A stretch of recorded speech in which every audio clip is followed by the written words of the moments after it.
여러분 혹시 자기계발서 좋아하십니까? 자기계발서? 저는 좀 좋아하는 편인데 수많은 자기계발서들 중에서 삶의 전반에 걸쳐서 뭔가 그냥 딱 하나만 가지고 싶다라고 하면은 어떤 책이 좋을까요?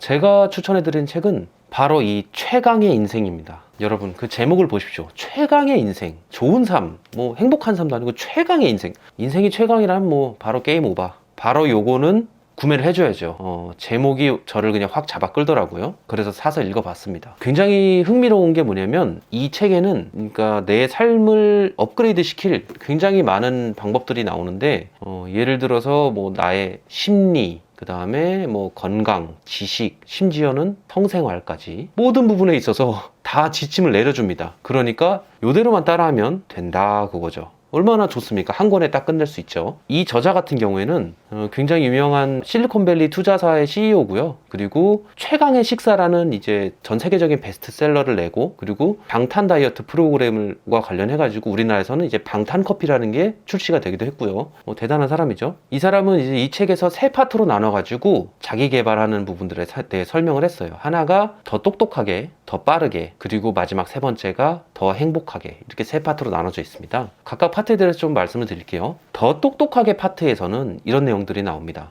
우리들이 의사결정이라는 걸 하잖아요. 예를 들면 아침에 일어나서 밥을 뭐 먹지? 아니면 옷을 뭐 입지? 아니면 회사 가서 A랑 B 있는데 뭘 결정하지? 이런 의사결정들 있잖아요. 이 의사결정들이 나한테 많은 피로감을 가져온다는 거예요. 그래서 의사결정을 많이 하면 할수록 내가 지쳐간다는 거죠. 이게 의사결정의 필요현상이라는 건데, 이게 이스라엘의 연구에 따르면 이 판사들이 이제 수감자들을 가석방 해줄지 말지를 결정하는 그런 심사가 있나 봐요. 근데 이 가석방 심사에 결정된 내용들을 보니까 이게 오전에 딱 바로 시작할 때는 좋대요. 많이들 가석방 시켜주다가 오전에 시간이 점점 지나갈수록 가석방 되는 확률이 점점 낮아지더라는 겁니다. 근데 점심을 먹고 나니까 다시 또 이렇게 뛰었다가 또 이렇게 낮아진대요. 그러니까 뭐냐, 처음에는 내가 필요하지 않은 상황에서는 너그러워진다. 그러다가 이제 점점 내가 의사결정을 많이 하고 지쳐가니까 가석방 안 시켜준다는 거예요.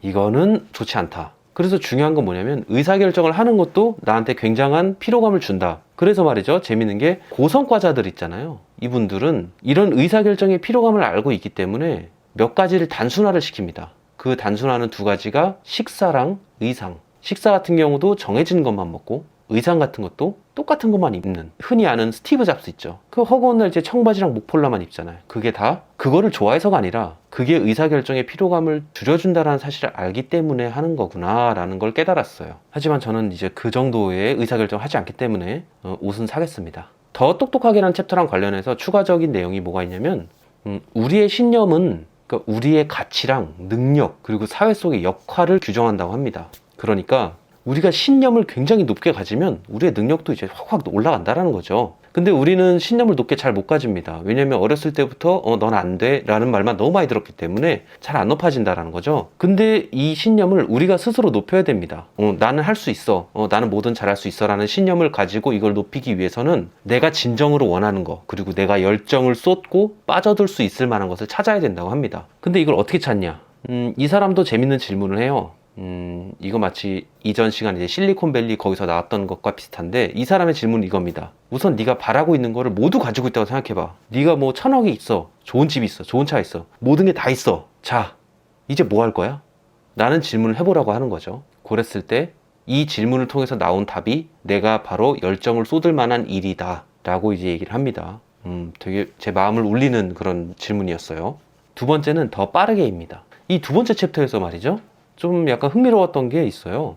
약간 이제 건강과 관련된 그런 내용들이 많이 나왔는데 그 중에 하나가 이제 수면에 관한 내용입니다. 수면. 여러분들 매일 편안하게 주무세요? 이 책에 나온 내용 중에 이런 게 있습니다. 이제 수면 전문가인 마이클 브레우스라는 분이 이제 수면 장애에 관해서 연구를 하는 거예요. 그래서 이제 수면 장애를 가진 사람들이 이제 막 와서 이제 진찰을 하고 진료하고 하는데 이게 희한하다라는 거죠. 왜냐면 검사를 했는데 이 사람은 수면에 문제 있을 이유가 없는데 왜 수면 장애를 겪지? 라는 결론이 나왔다라는 거예요. 그래서 이제 막 찾아본 거죠, 데이터들을.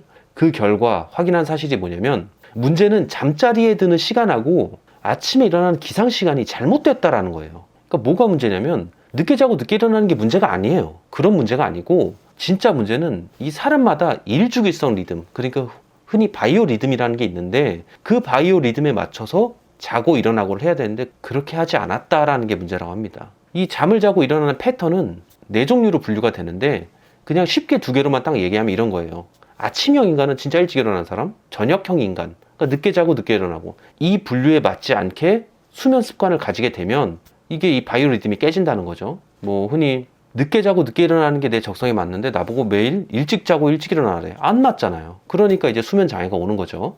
그래서 이 사람은 이런 얘기를 했어요. 만약에 당신의 수면 패턴이 어떤지 잘 모르겠다라고 하면 그걸 확인해라. 어떻게 확인하냐? 굉장히 쉬워요. 일주일간만 휴가를 내고 자고 싶을 때 자고 먹고 싶을 때 먹고 그렇게 생활을 하라는 거예요. 그러면 내가 자고 싶을 때 자고 일어나고 싶을 때 일어난다. 패턴이 바로 너한테 딱 맞는 너의 수면 패턴이다 라는 거죠. 그러고 봤더니 이제 저는 이제 한 새벽 2시, 3시쯤 자가지고 아침 9시, 10시 일어나니까 이게 제 패턴인 것 같아요. 저는 회사원에 맞지 않는다 라는 게 이제 제 결론이죠. 뭐 여러분들 어떨지 모르겠어요. 한번 해보세요.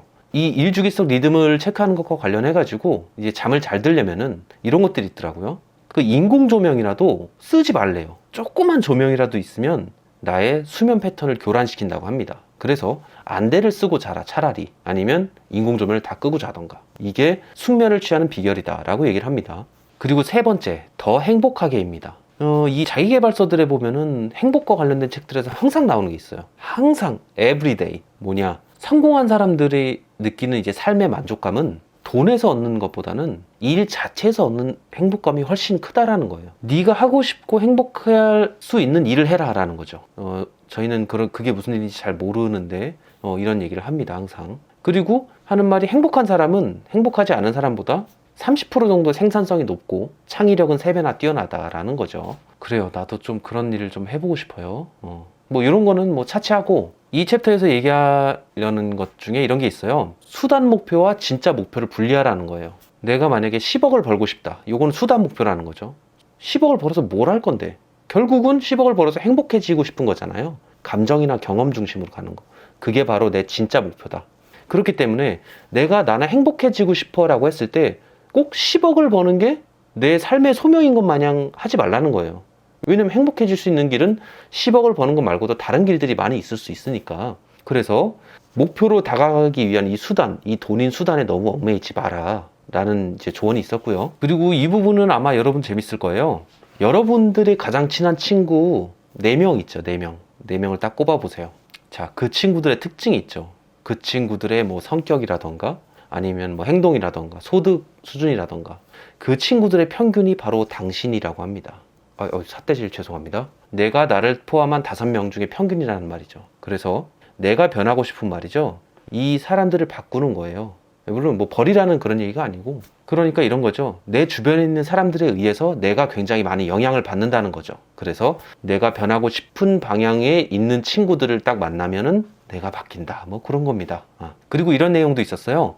행복이라는 게 굉장히 전염성이 크대요. 주변에 굉장히 밝은 친구들 있잖아요. 항상 웃고 긍정적이고, 이런 친구들은 저한테만 영향을 미치는 게 아니고 또 다른 사람한테 그 영향을 미친다는 거예요. 그게 3단계까지 간대요. 친구 한 명 있으면 이 친구의 친구, 친구의 친구, 이 친구의 친구까지 간다는 거죠. 이게 전파가 팍팍 된다는 거예요. 그래서 행복한 사람을 주변에 한 명 두세요. 참 큰 도움이 될 겁니다. 마지막으로 이 책을 통틀어서 이 저자가 하고 싶은 게 있어요. 이 최강의 인생을 완성하는데 가장 필요한 딱 하나, 그게 바로 감사하는 마음이 가지는 힘이라고 합니다. 감사하는 마음을 가질 때 모든 일이 다 잘 풀린다라는 거예요. 그게 바로 나를 행복하게 만드는 가장 중요한 키포인트다 이겁니다. 여러분, 감사합니다. 진심으로요. 사실 이 책은 읽은 지 좀 됐는데 제가 늦게 이제 소개를 드려요. 왜냐면은 좀 귀찮았어요. 죄송합니다. 영상은 여기까지고요. 시청해주셔서 감사합니다. 이 내용을 말이죠. 이거를 본 영상에서는 소개를 잘 못하겠고, 이 쿠키 영상에서 잠깐 말씀드리는데, 이 책에 말이죠. 이 성생활과 관련된 그런 내용들이 좀 있어요. 불편하신 분들은 이제 뒤로 가기를 해주셔도 되고, 이 책의 저자가 이제 성생활을 하면서 이거 연구를 한 거예요, 나름대로. 그래가지고 이제 행복도랑 뭐 이런 걸 주기를 쫙 차트를 만들었더라고요. 근데 이제 결론을 말씀드리면 그겁니다. 그 남성과 여성의 호르몬상 일주일에 한 번 관계를 가지는 게 가장 이제 좋다라고 합니다. 아무튼 뭐 좋다니까 알고 계시면 좋을 것 같아요. 그럼 이만.